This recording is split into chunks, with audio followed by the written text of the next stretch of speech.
Hey, this is Schuyler from themixingprocess.com, and today I want to teach you the difference between mono and stereo. This is something that is a pretty basic concept in audio, but can get really messy and confusing really quickly. So to illustrate this, let's say I wanted to record an acoustic guitar. I've got two different ways primarily that I can do this. I can either record that guitar in mono or I can record it in stereo. So for the mono setup, I would have one microphone picking up that guitar, and that one microphone would generate one signal. Now, that one signal, the mono signal, would go to my speaker system, but that same signal would go to both speakers. Okay, so because it's a mono system, each speaker, no matter how many speakers I have, is going to get exactly the same signal. All right, so with stereo, it's a little bit different. If I wanted to record that same guitar in stereo, I could actually have two microphones in two slightly different positions on that acoustic guitar. I might have one over the sound hole and I might have one further up the neck. And it gets two different perspectives of that same instrument.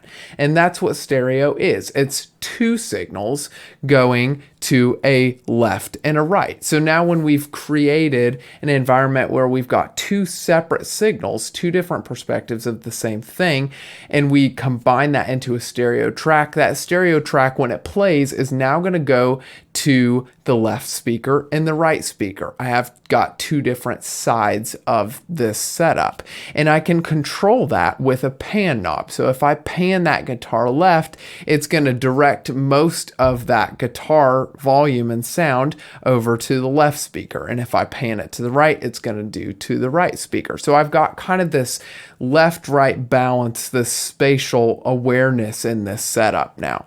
So this works because the two different mics are, again, picking up two slightly different perspectives of the same thing. Then those two signals are going to the system, getting split into that left and right, and the left speaker is receiving slightly different information than what's in the right speaker, and that's what we would call stereo. So in humans, we have two ears. We listen with both of our ears, and we get a stereo image of what's going on around us. So if somebody walked up behind me and they said my name, because I perceive the world in stereo, I can actually hear, relative to where I am, where that sound is coming from. In the same way, when we're using a stereo system, we're able to mix our music in such a way that we can actually place those different signals in different spots in the stereo field, and it ends up giving us a great sense of space and depth, and just the ability to kind of spread stuff out. And all that stuff we can't really do in a mono system because we just have that one signal that's just getting sent to all of those different speakers. So also keep in mind that the number of speakers you have does not dictate whether your signal is mono or stereo. Mono or stereo is determined by the number of signals that you have, not the number of speakers. So that's kind of a key difference there. So an application for this, there are some places that you would use mono versus stereo. So a place that you would use mono, think of like a mall. You've got a shopping mall, you've got speakers all over the place in there, and they're all playing the same song. Well, if you had a song that was mixed stereo right and left, and then you played that song over a stereo system in the mall, you would have some speakers that would have some information in it, and you'd have some speakers that had other information in it, and it wouldn't be an even listening experience. So a lot of times in environments like that, they use a mono system in order to give everyone, no matter where they are in that building, the same listening experience. Versus for a stereo system, maybe you're in a studio like I have here, and you've got a right and a left, and because of your position there, you can be provided with a stereo listening experience, and it works really well. Or even in some big buildings, if they're shaped correctly and the people are in the right, set up in front of that that sound system, you can sometimes create a stereo system very effectively in that.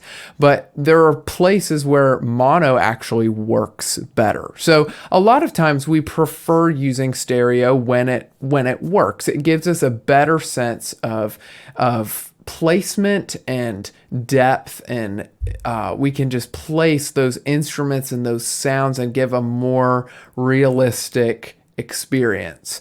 Versus a mono is a little bit more limited in what it can do, but sometimes there are environments where mono actually works a lot better. So that's kind of the difference between those two different setups and where you would use them. So hopefully that was helpful for you. If you have questions for me, you can ask in the comments below, or you can go to my website, themixingprocess.com, and you can email me straight from there your questions.